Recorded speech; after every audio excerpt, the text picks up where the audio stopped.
welcome to Mind Your Business, the channel where we are in at everybody's business. If you don't mind getting in people's business, you're on the right channel. Talking about current topics and gossip. So, one was really shouting down the phone at Robyn like that. Wow. And Gizelle has totally missed the point with her bad vibe self. Welcome, people, my creative crew. Let's talk about the Real Housewives of Potomac. Now, we pick up with Robyn breaking down. Remember, she was breaking down in the car. Now she's talking about, she's upset that other husbands are talking shit about her. But I actually think it's more than that. It's not just about that and the fact that she's upset with what, the ladies highlighted about her legal ongoings with one. I feel like it's more than that. She's stressed out because she's stressed out with one. She's stressed out of her life and she's stressed out altogether, That's what I think this whole breakdown was really about. But anyway, in the car, you've got Candice letting her know that, her husband ain't been talking shit and he just been defending himself against these charges, which, he has every right to do. Because, at the end of the day, what Gizelle said was particularly damaging. So I really don't blame him in doing that. Wendy also states that her husband ain't been saying nothing either. You've got Robyn getting triggered because Candice basically tells her that she feels like she was kind of complicit with Gizelle and what she was doing. So, of course, Robyn's getting angry and saying, well, that's how you feel. That we're not friends. We're not friends. But to me, Robyn is just being delusional because now she's saying, I know who's my friend and who's not my friend. But she's forgetting all the things that she has done and what she's done to contribute to this kind of situation. But anyway, both of them are clearly upset. You've got Candice crying at the table now. You've got Robyn crying at the table. Robyn doesn't understand why Candice is crying. I feel like Candice is crying because she's crying about the demise of her friendship with Robyn because I feel like she did really care for Robyn. They were quite close. So I feel like she's crying more about that, whereas to me, Robyn's crying more about her whole life and everything and maybe feeling guilty and now maybe reflecting on what they're saying and thinking, oh, shit, did I say something that might have helped, one mess up because obviously she's cares about her man a lot. So I feel like that's part of the issue there. But of course, you've got someone like Gizelle who is just bad vibes and bad mind. It's all bad man. It's all bad man. It's all bad man.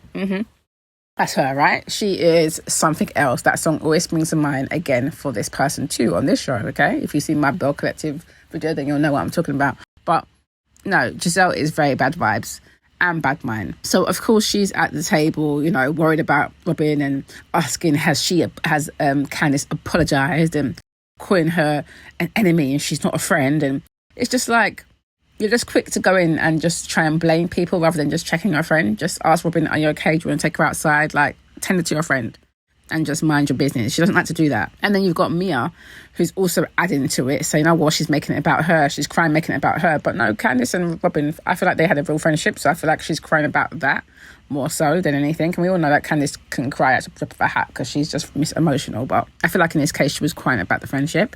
And so I was glad that Wendy kind of defended her and was like, no, don't say that. And saying it basically just, you're just hyping up and adding gasoline to the situation. So I was glad that she kind of tried to dead that with Mia because she's just too mixed up. I feel like Mia's very much a pick-me because as soon as Robyn went outside to get some air, she's chasing after her. Like she just wants to be in with the crew. So I'm just like, okay, whatever, Mia.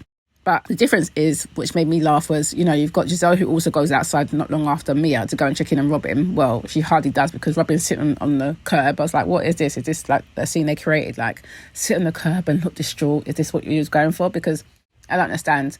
Because, you've got Mia going after her. Robyn already told her to just leave her alone. Giselle comes outside and she doesn't really go over to her. So I didn't quite understand it. She just standing up there chatting to flipping Mia, talking about, oh, yeah, calling Candice a bitch. I thought, look at the difference. You've got you outside acting like this and you've got Wendy inside like trying to tell Candice to basically calm down, stop crying, but also encouraging her to try and work on the relationship with her and Robyn. So it's just ridiculous. And it really shows that Gizelle is just bad vibes, bad mind and bad vibes, because why are you out here calling someone a B while you've got someone else inside who's trying to encourage peace? And who's the eldest out of you both? Anyway, during this whole situation, I felt bad for Karen because I was thinking, Lord have mercy, Karen chatting about it's her birthday the next day. I was thinking, Lord, and then you've got Robyn crying, you've got Candice crying, what a thing. Poor Karen, every time it's her birthday, there's always something going on. Gizelle popping in on Karen now, let's talk about that, because when she popped in to say happy birthday, she wanted to, get her point across, which is that she doesn't want to move forward with Candice anymore, because she feels like she's crossed the line last year when she made her colorism comments. Now, Gizelle got it all wrong. Now, how is it that she's saying Candice told her that, she treats different people differently because of their colour? That's not what she said. She said that colorism means that because she's lighter skinned, it means that she has a certain privilege. So again, it's gone over her head. I'm just like, Gizelle, please, just take time before you start talking, because you're just making yourself look more and more ridiculous at this point. She just lost the plot here. I'm just like, what is going on? You've got it completely wrong. That is not what she meant at all. So anyway, she's talking about she's had death threats and she's fearing for her safety. She doesn't want anything to do with her anymore. And, just being quite rude about Candice, in the sense of being honest about her feelings. But when I say rude, I feel like she doesn't like to say her name, your friend. Very childish. It's all very, very childish comments she makes. So not only has she got it wrong, but she's also trying to make herself the victim in this. Now, don't get me wrong. I do not agree with death threats in any shape or form over this issue or any other issue. Like, it's not okay. But like, standing what you are and understand your privilege. She's not even understanding that. It's still going over her head, which is even more frustrating to watch and see that she hasn't learned anything from that whole situation. She just took it as offensively as she could, but she hasn't taken any time to sort of understand the nuance and understand what Candice actually meant, because it's crazy. It's going over your head like this. But Karen was very respectful, and apologised that she's getting death threats. Obviously, she wasn't here for that. So, Karen's going to understand that. I understand that. I completely get that. But I just find Gizelle particularly irritating, because it's almost giving willful ignorance at this point. Now, other than that, in the show, I thought the show was a bit dry after that. It was the ladies go kayaking, which I thought was interesting that Robyn switched cars. I wasn't surprised. She definitely wasn't going to get back in the car with Candice Wendy. So she went in the car with, of course, Jazelle and Ashley and Mia. So, the Light Skin Alliance, they were all together. They've gone kayaking, and I thought it was nice seeing them actually having this nice little supportive moment, a bit of bonding moment. And I thought it was nice that Candice thanked Karen for being supportive to her, during the whole chicken shit bingo foolishness that was going on there as well. Now, I want to say that it's really great that Karen's buying her grandma's house, which is on a plantation. I think that's really good. It's amazing. And I think that's great for her and her family legacy, because, the fact that it's historic building over 100 years old, and, it's in her family and she's going to turn it into a resort, I think that is great. So good for her. I was like, yes, honey, bringing in your triple 20 in style, okay? Setting a legacy in pace. I like that. But anyway, towards the end of the show, we've got Robyn trying to have a moment with her husband and, share that she's been stressed out by these ladies. Now, case in point, look at the difference between Candice having a conversation with Chris, because she calls him as well on the trip to share that she's a bit emotional on what happened with her and Robyn.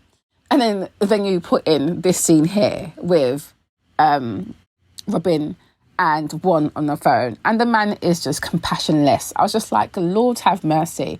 Whilst I said last week, Robyn cried me with her, like, I don't feel sorry for her because of the way she's behaved, but I do feel sorry for her in this moment here, because I feel like she is in a really toxic relationship with him, because he doesn't seem to care. There was no emotional support. There was nothing. She's kind of in tears. You're just shouting down the phone at the woman. No compassion, no care. Just cold, talking about it's making your skin crawl. Sorry? What the hell is that kind of comment to say to your woman who is crying down the phone, emotionally upset, who needs a bit of reassurance? I was like, Jesus. She's better than me, honey, because I could never. But yeah, I felt sorry for her in that one moment. I will say that, because that was really sad to watch. But next week is looking interesting. Because I really want to see the, next week's potentially looking interesting, because they showed a few highlights. I don't know which one's coming. But the one that I want to see is Gordon and Mia, because he's talking about she's had an affair for 7 years. I said, what? So that I want to see, and we'll be staying tuned. But otherwise, I thought the show was kind of dry-ish today. But Karen, I love her, so she kept me giggling throughout.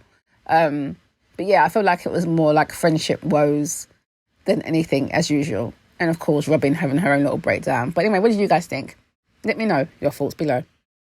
Yes, so thanks for watching that. Don't forget to subscribe, like, comment, share, and hit that notification bell so you know when I am uploading some more of People's Business. So until then, my nosy people, stay blessed.